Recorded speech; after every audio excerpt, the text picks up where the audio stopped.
Entre janvier et mars 2025, plus de 60 attaques ont frappé des villages de la région de Nakami. Pourtant, malgré cette violence continue, une reprise s'est amorcée. Les marchés rouvrent lentement, les écoles réactivées après plus de 2 ans de fermeture, et les familles commencent à revenir. Ce n'est pas une victoire éclatante, mais un processus fragile mené sous la direction d'Ibrahim Traoré. Si cette stabilité précaire tient, elle pourrait redéfinir la souveraineté et la reconstruction du Burkina Faso. Mais est-ce que ces progrès peuvent durer ? Ce processus de stabilisation dans la région de Nakami n'est pas simplement une question de sécurité militaire. C'est aussi un test de résilience pour les communautés locales et pour l'État burkinabé, un test de légitimité. La question cruciale est de savoir si la vie civile peut reprendre malgré l'instabilité persistante. Ibrahim Traoré, avec sa stratégie de sécurisation graduelle, parie que cette normalisation progressive est la clé d'une souveraineté durable. Cela ne signifie pas la fin des attaques, mais plutôt un contrôle partiel et localisé qui permet à la société de reprendre son souffle. Cette approche, bien que modeste, représente une alternative aux stratégies plus ambitieuses qui ont échoué ailleurs dans le Sahel. Le retour des familles dans les villages, la réouverture des écoles et des commerces symbolisent non seulement une certaine sécurité, mais aussi une nouvelle relation entre l'État et ses citoyens. Cependant, ces efforts pourraient rapidement être mis à mal par un retour de la violence ou un manque de ressources. La question est de savoir si cette phase fragile peut être consolidée et transformée en un progrès réel et durable. Le début de l'année 2025 a marqué un tournant crucial dans la région de Nakami. Plus de 60 attaques ont frappé la zone en seulement 3 mois, mais contre toute attente, le rythme des violences a diminué de manière significative. Ce changement a permis aux autorités de reprendre progressivement le contrôle, avec un impact visible sur le quotidien des habitants. Près de 72% du territoire burkinabé est désormais sous contrôle de l'État, un bond notable par rapport aux moins de 60% observés quelques mois auparavant. Cette évolution n'est pas seulement une victoire militaire, mais un signal de rétablissement, bien que partiel. Le cas de Nakami offre une illustration frappante de cette dynamique. Les marchés, bien qu'encore modestes, ont rouvert. Les écoles, qui étaient fermées depuis plus de 2 ans, ont recommencé à accueillir des élèves, bien que les effectifs demeurent faibles. Des familles, longtemps déplacées, commencent à revenir, mais leur présence est encore incertaine. Ces signes de reprise se sont produits dans un contexte de tension constante. La violence n'a pas disparu, mais elle est devenue moins prévisible. La population et les autorités locales ont dû s'adapter rapidement, tout en naviguant entre l'incertitude de la situation sécuritaire et la nécessité de rétablir un semblant de normalité. Ibrahim Traoré, à la tête du pays, a adopté une approche stratégique prudente, axée sur une sécurisation graduelle. Plutôt que d'annoncer une victoire éclatante, il a choisi de privilégier une normalisation progressive, fondée sur un contrôle partiel et localisé. Cette stratégie, bien que lente, semble permettre à la vie civile de reprendre, même si les conditions restent précaires. Elle repose sur un calcul stratégique simple. Si la vie civile peut revenir, même partiellement, cela légitimera l'État et consolidera ses positions. Pourtant, cette phase précaire n'est pas sans risque. La reprise des activités civiles, bien qu'encourageante, pourrait se heurter à une reprise des violences ou à un manque de ressources pour soutenir cette dynamique fragile. Le défi reste de maintenir cet équilibre délicat. Ibrahim Traoré joue un rôle déterminant dans cette dynamique complexe, mais il n'est pas le seul acteur clé. En réalité, la stabilité naissante à Nakami repose en grande partie sur l'implication des figures locales, souvent invisibles mais essentielles. Par exemple, un directeur d'école, revenu après 2 ans d'absence, a décrit l'impact de sa réintégration. Bien que les classes soient encore vides, son retour a symbolisé la reprise d'une normalité fondamentale. Les parents, autrefois sceptiques, commencent à envoyer leurs enfants à l'école.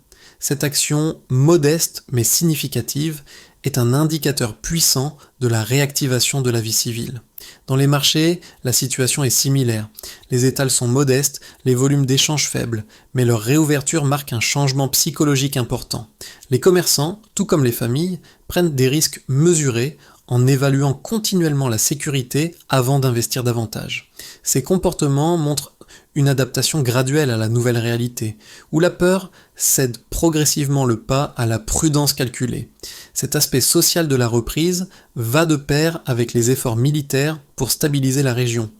La présence militaire dans les villages, bien que toujours contraignante, a permis une sécurisation minimale, suffisamment solide pour permettre des activités civiles de reprendre. Ibrahim Traoré a opté pour une approche qui combine la pression constante sur les groupes insurgés et l'espace pour que les communautés locales puissent rétablir des activités de base.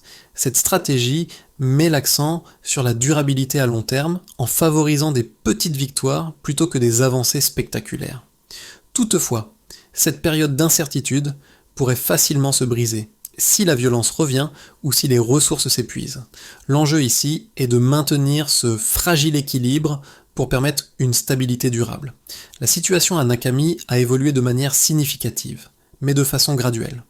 Entre janvier et mars 2025, les attaques ont diminué, mais la menace n'a pas disparu. Cette baisse relative de la violence a permis aux autorités de commencer à reprendre des zones stratégiques, créant ainsi une opportunité pour les habitants de revenir dans leur village. Cependant, cette reprise partielle ne signifie pas la fin de l'insécurité. Les groupes insurgés restent actifs, bien que leur capacité à mener des attaques soutenues ait été affaiblie.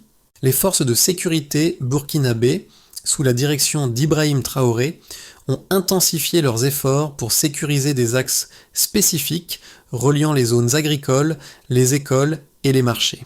Plutôt que d'essayer de tout contrôler immédiatement, les autorités ont opté pour une approche ciblée visant à renforcer la sécurité sur des points stratégiques. Cette stratégie a permis à la vie civile de reprendre dans ces zones sécurisées, même si le retour à une normalité complète demeure incertain. Les premiers signes de cette normalisation apparaissent dans les villages où la population a commencé à revenir. Les marchés rouvrent de façon intermittente, les écoles ont redémarré et les familles, bien que revenant lentement, commencent à s'installer de manière plus permanente. Mais ces progrès sont fragiles. Chaque retour, chaque réouverture, chaque geste symbolique est un pari sur la stabilité. Si la violence revient, ces efforts risquent de s'effondrer et la situation pourrait se dégrader rapidement. La présence militaire, qui a été au cœur de cette stabilisation, ne se limite pas à la simple dissuasion. Elle a aussi permis une certaine coordination avec les volontaires pour la défense de la patrie, qui jouent un rôle clé dans cette phase de sécurisation. Cette collaboration a permis d'étendre progressivement la couverture sécuritaire dans des zones difficiles d'accès, mais elle n'est pas sans défi. Les ressources restent limitées et la capacité des forces à maintenir cette pression sur une longue période est incertaine. De plus, la gestion des zones reprises nécessite une coordination étroite entre l'armée, les autorités civiles et les communautés locales.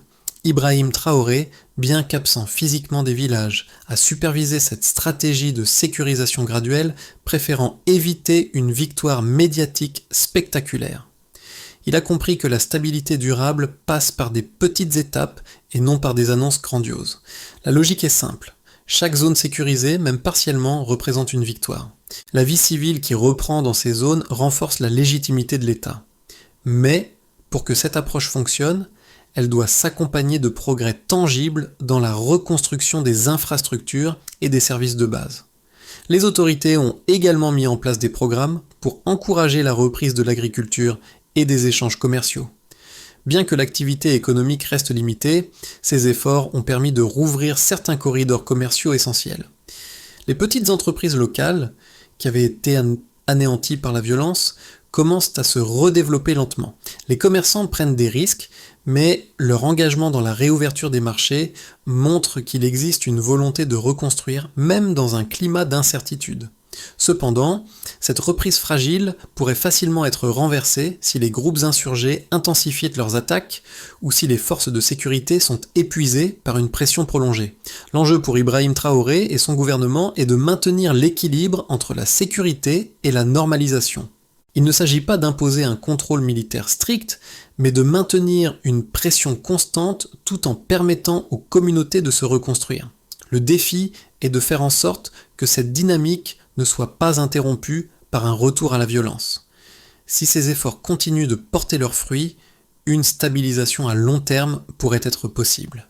Mais il reste encore beaucoup de travail à faire. La gestion de cette période de transition sera cruciale pour déterminer si le Burkina Faso pourra réellement sortir de cette crise en reconstruisant une stabilité durable ou si la fragilité de cette reprise entraînera à terme un retour à la violence. Les données disponibles sur la situation à Nakami montrent une évolution marquante dans le contrôle territorial et la reprise des activités civiles. Entre janvier et mars 2025, les attaques ont diminué de manière significative, passant de plus de 60 attaques dans les 3 premiers mois de l'année à moins de 20 dans le mois suivant. Cette baisse, bien que relative, représente un tournant important. Elle a permis à l'État burkinabé de reprendre le contrôle de près de 72% du territoire national, un gain substantiel par rapport aux moins de 60% observés fin 2024. Cette reprise de territoire, bien que partielle, a permis de redessiner les dynamiques locales, notamment en facilitant la reprise des activités économiques et sociales. Une autre donnée clé concerne la réouverture des écoles dans la région. En mars 2025, plus de 30 établissements scolaires avaient rouvert leurs portes après plus de 2 ans de fermeture en raison des violences. Bien que les effectifs restent faibles, cette réouverture symbolise un retour à la normalité et un signe de confiance, tant pour les autorités que pour les habitants. Le retour des enseignants, souvent les premiers à revenir dans ces zones sécurisées, est un indicateur clair de la stabilité naissante. Dans plusieurs écoles, le nombre d'élèves a lentement augmenté, atteignant jusqu'à 30% de leur capacité initiale. Concernant l'économie locale, bien que les chiffres restent modestes, des signes positifs sont à noter. Les marchés de Nakami, bien que partiellement rouverts, ont montré une reprise progressive. Selon les rapports économiques, la circulation des biens entre les zones rurales et urbaines a augmenté de 15% entre février et mars 2025, un indicateur essentiel de la réactivation de l'économie locale. Toutefois, les volumes échangés restent faibles par rapport au niveau d'avant-crise, ce qui met en évidence les limites de cette reprise. Les commerces ont rouvert, mais leurs marges bénéficiaires sont encore faibles en raison de l'incertitude persistante quant à la sécurité. Les forces de sécurité burkinabé, quant à elles, ont déployé environ 4000 soldats supplémentaires dans la région entre janvier et mars 2025, dans le cadre d'une stratégie de sécurisation progressive. Cette augmentation de la présence militaire a permis de renforcer la coordination entre les unités régulières et les volontaires pour la défense de la patrie, une collaboration qui semble avoir porté ses fruits. Cependant, les coûts de cette opération restent élevés et la capacité des forces à maintenir cette pression sur une longue période est incertaine, notamment en raison des ressources limitées disponibles. Ces données offrent une vision contrastée de la situation. D'un côté, la reprise du contrôle territorial et la réouverture des écoles et des marchés témoignent de progrès tangibles. De l'autre, la faiblesse des volumes échangés, le faible taux de fréquentation des écoles et la fragilité des zones sécurisées montrent que ces progrès sont encore loin d'être solides et durables. La question qui se pose maintenant est de savoir si cette dynamique de stabilisation pourra se maintenir dans le temps ou si elle sera rapidement mise à mal par un retour de la violence ou un manque de ressources pour soutenir la reprise. La situation à Nakami offre 2 perspectives opposées concernant la stratégie d'Ibrahim Traoré et la possibilité d'une stabilisation durable. D'un côté, les partisans de la stratégie actuelle soulignent les progrès tangibles réalisés. La réduction des attaques, la reprise du contrôle de 72% du territoire et la réouverture des écoles et des marchés sont autant de signes de l'efficacité de la gestion du pays. Selon eux, cette stratégie progressive, axée sur des gains modestes mais durables, permet au Burkina Faso de tester une nouvelle approche de gouvernance.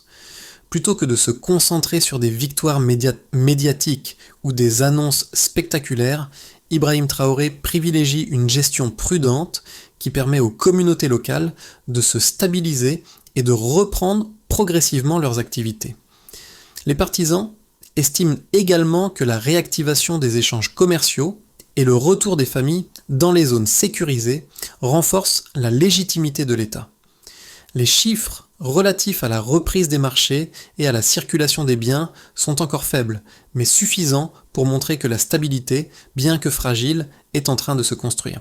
Ils soulignent aussi que la collaboration entre l'armée régulière et les volontaires pour la défense de la patrie est une force, car elle permet une gestion plus flexible et une réponse plus rapide aux défis locaux. En revanche, les sceptiques pointent les limites évidentes de cette stratégie. Premièrement, la baisse des attaques, bien qu'importante, ne signifie pas que les groupes insurgés aient été éliminés. Ils peuvent se replier, se fragmenter et frapper ailleurs, rendant la stabilité précaire.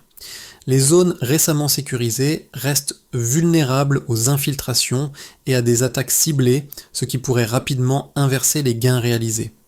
De plus, la reprise économique reste très modeste, et les volumes échangés dans les marchés ne sont pas suffisants pour garantir une véritable autonomie économique. Les commerçants hésitent à investir davantage, sachant que la sécurité n'est pas encore garantie à long terme. Les critiques soulignent aussi que cette stratégie pourrait conduire à une dépendance prolongée vis-à-vis des ressources extérieures. Sans une amélioration structurelle des infrastructures et un soutien constant, la reprise sociale et économique pourrait s'effondrer à la moindre perturbation. Les partisans de la stratégie d'Ibrahim Traoré risquent ainsi de sous-estimer la complexité de maintenir une normalisation à long terme dans un environnement aussi instable. En somme, bien que la stratégie actuelle d'Ibrahim Traoré montre des signes de succès, elle demeure fragile et conditionnelle.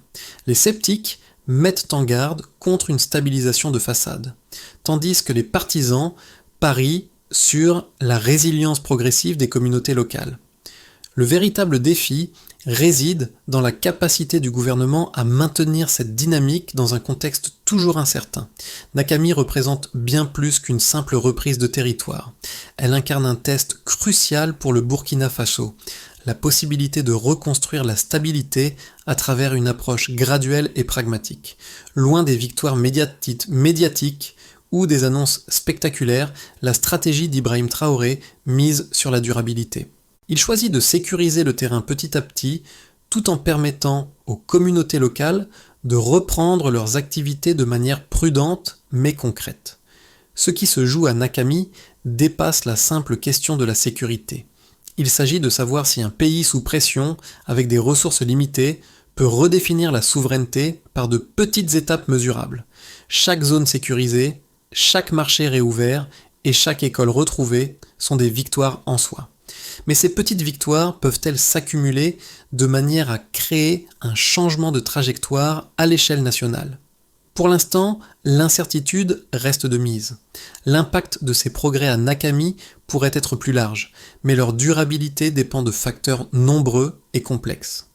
Le grand défi reste de savoir si cette approche graduelle peut réellement se maintenir face à la pression continue des groupes insurgés et à un manque de ressources structurelles. Les conséquences concrètes de la situation à Nakami sont multiples et affectent plusieurs aspects de la vie locale, nationale et régionale. D'un point de vue local, la réduction de la violence et la reprise des activités civiles ont permis un retour partiel à la normalité. Les marchés réouverts, bien que modestes, sont un point de rencontre essentiel pour les communautés. Ils ne servent pas seulement à échanger des biens, mais aussi à évaluer la stabilité de la situation. Les commerçants, même hésitants, ont repris leur activité et les familles, tout en restant prudentes, commencent à revenir dans leur village. Ce retour progressif symbolise la résilience des communautés locales face à l'adversité. Cependant, cette normalisation partielle reste fragile. L'absence d'un contrôle militaire total sur le territoire laisse une marge d'incertitude, et le moindre retour de violence pourrait rapidement inverser les gains réalisés. C'est là que la stratégie d'Ibrahim Traoré se distingue. Plutôt que de chercher une victoire éclatante, il mise sur une stabilisation lente et mesurée. Chaque petite victoire devient une preuve de la capacité de l'État à maintenir une forme de souveraineté, même dans un contexte aussi incertain. Au niveau national, cette dynamique à Nakami pourrait avoir des répercussions importantes. Si la stratégie d'Ibrahim Traoré réussit à stabiliser cette région de manière durable, elle pourrait devenir un modèle pour d'autres zones du Burkina Faso. Le pays, encore sous pression, pourrait ainsi amorcer une transformation progressive de ces régions instables. Le rôle de l'État serait alors redéfini, non plus uniquement comme un acteur militaire, mais aussi comme un facilitateur de la reprise économique et sociale. Pourtant, cette trajectoire reste incertaine. La faible reprise économique et l'instabilité persistante des régions voisines limitent l'impact potentiel des efforts de stabilisation. Le manque de ressources, tant humaines que matérielles, pourrait également entraver cette dynamique. Les forces de sécurité, bien que renforcées, manquent encore de moyens pour assurer une couverture complète et continue. La question reste donc de savoir si la pression militaire et les initiatives locales pourront se maintenir sans épuiser les ressources disponibles. À l'échelle régionale, les événements à Nakami attirent l'attention sur le rôle stratégique du Burkina Faso dans le Sahel. Si la reprise à Nakami est perçue comme un succès, elle pourrait inspirer d'autres pays de la région confrontés à des défis similaires. Le modèle d'une normalisation progressive pourrait servir de base pour des stratégies de stabilisation dans des zones tout aussi fragiles. Toutefois, si cette reprise s'avère éphémère, elle pourrait avoir l'effet inverse, alimentant le scepticisme sur la capacité des États de la région à gérer la crise de manière durable. Ainsi, les effets de la situation à Nakami vont bien au-delà des simples chiffres. Ils touchent directement à la manière dont le Burkina Faso et potentiellement d'autres pays du Sahel abordent la question de la souveraineté, de la reconstruction et de la stabilité dans un contexte de guerre prolongée.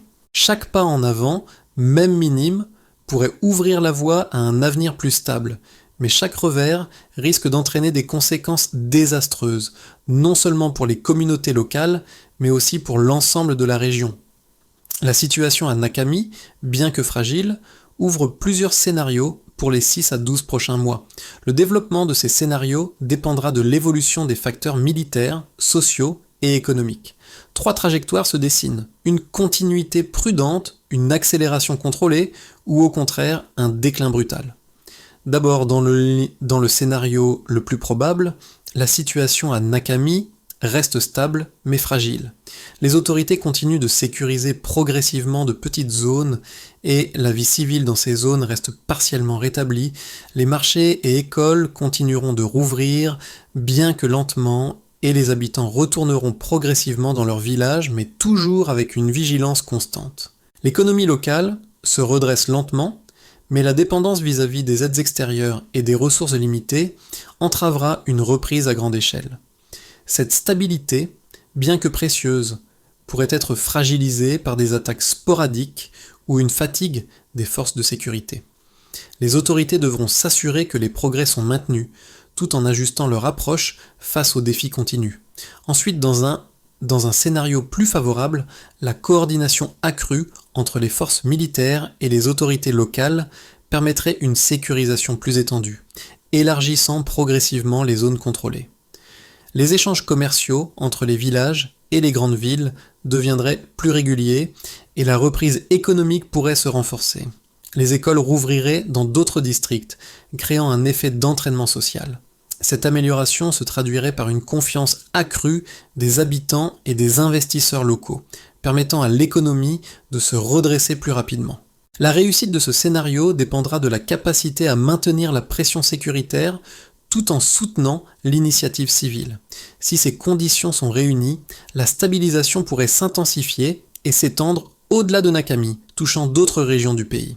Enfin, dans le scénario pessimiste, la reprise fragile à Nakami serait mise à mal par une recrudescence des attaques ou un manque de ressources pour maintenir la sécurité et les services publics. Si les groupes insurgés parviennent à exploiter les faiblesses dans le dispositif sécuritaire, la confiance récemment rétablie pourrait être rapidement détruite. Les marchés refermeraient, les écoles suspendraient leurs activités et les familles hésiteraient à rester. L'impact psychologique d'un tel revers serait profond, non seulement pour les habitants de Nakami, mais aussi pour l'ensemble du pays. Dans ce scénario, le Burkina Faso pourrait se retrouver dans un cycle de violence prolongée, empêchant toute reconstruction durable et renforçant la perception d'incapacité des autorités à gérer la situation. Le développement de ces 3 scénarios dépendra des décisions stratégiques prises par Ibrahim Traoré et son gouvernement dans les mois à venir. La gestion des ressources, la collaboration avec les forces locales et internationales, ainsi que la capacité à maintenir une sécurité minimale tout en soutenant l'économie et les infrastructures seront des facteurs déterminants pour l'avenir du Burkina Faso.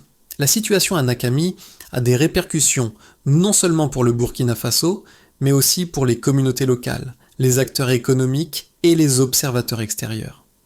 Pour les habitants de Nakami, chaque geste de normalisation, aussi modeste soit-il, devient un acte de résistance face à la violence. Le retour à l'école, même partiel, symbolise plus que la simple reprise de l'éducation.